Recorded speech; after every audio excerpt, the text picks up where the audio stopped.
Hey everyone, this is Jay Wilburn. I'm broadcasting from my writing hut where I create ghostwritten and my own original work.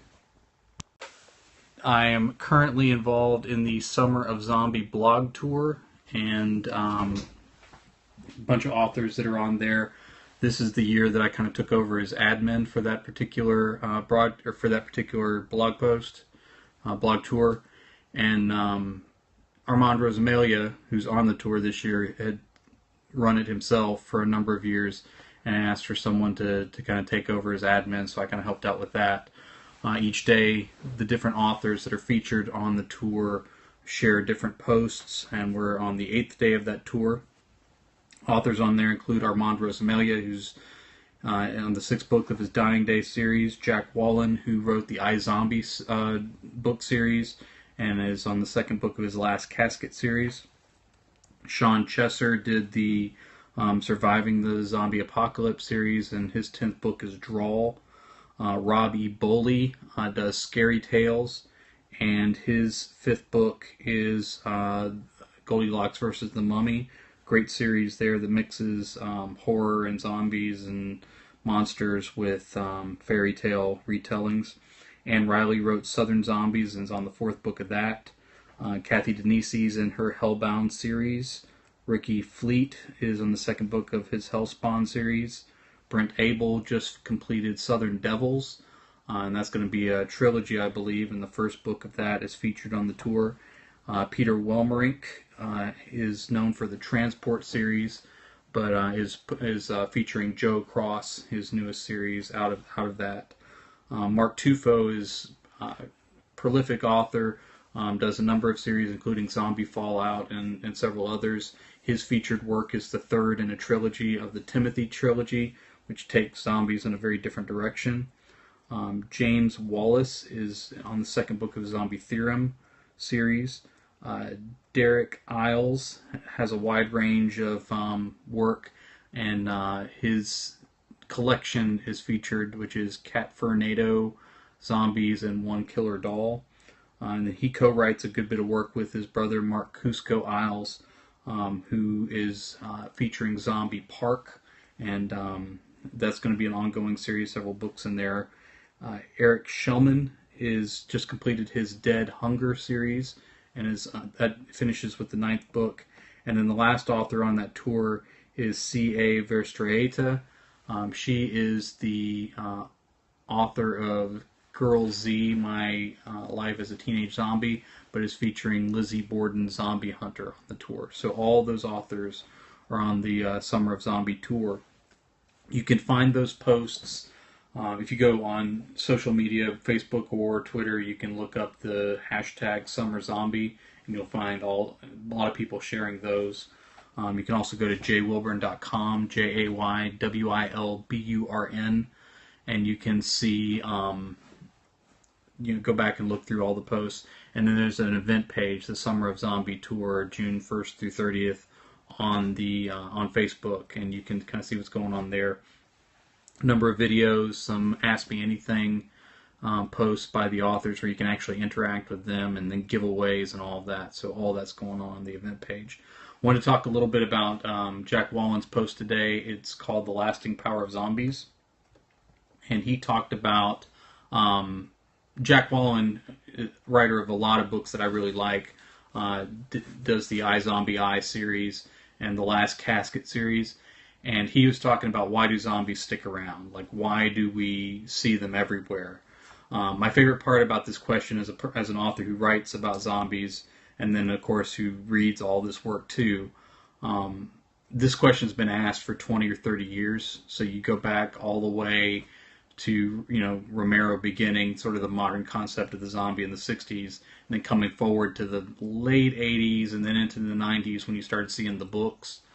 The very first authors kind of came up from the underground on that. You had a wide range of them, but people like Joe McKinney, who I read early on in the 90s, and then Brian Keene and some others like that that I saw early on. And I think I started reading Joe McKinney actually early 2000s, so you might have that timeline a little off. But some of those first authors sort of got into that, and in each of their stories, they kind of had to explain what a zombie was. Like the characters didn't know what they were, didn't know that headshots were what brought them down, and that sort of thing. Now you've reached a point where there's so much zombie literature out there and available on Amazon. Some of the authors on the Summer Zombie Tour I think are very, very good.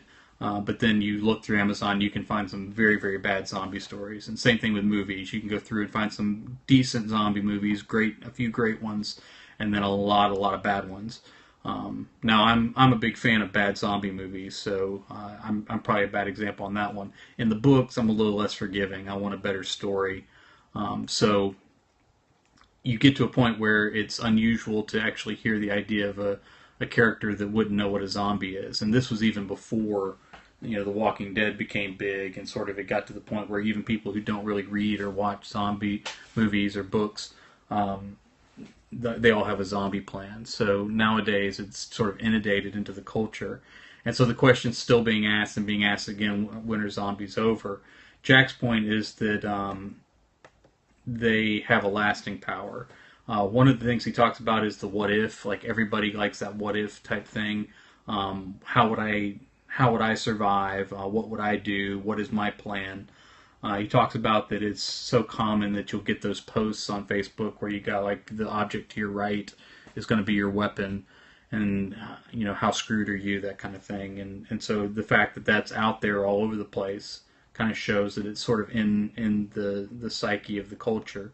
He talks about preppers. Now again, this is not to say that like people who prepare for disaster think that a zombie apocalypse is coming, but the stories of zombie apocalypse kind of allow for a framework to talk about just societal collapse, whether it's economic or some other form of disaster, the what could happen, and people that kind of prepare for those worst case scenarios. Zombie apocalypse sort of provides a sort of catch-all to be able to talk about what is the worst case scenario.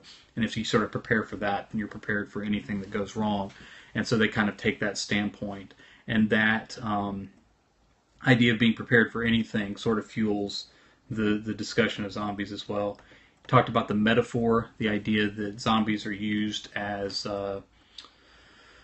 Romero did it with talking about consumerism and racism and all these type of things, and that's continued in stories now, that the monster can represent all of that stuff, whether it's economic collapse or environmental disasters or whatever the evil is. That kind of fragility that we feel in our culture fuels desire for this sort of fiction, whether it's in the film form or in books. And so you really do see that kind of lasting out.